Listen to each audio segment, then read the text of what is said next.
Kisah cinta mereka mendapat perhatian dari pengguna TikTok ketika seorang guru perempuan bertemu dengan anak muridnya.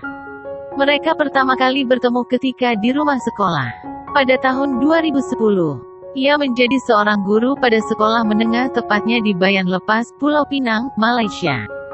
Guru yang akrab disapa Iza ini kemudian pindah tugas ke sekolah lainnya di Pulau Pinang dan menikah.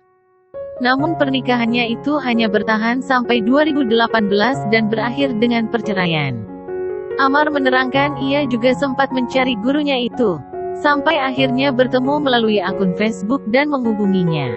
Karena mengetahui hal tersebut, Amar semakin berniat serius dengan gurunya itu.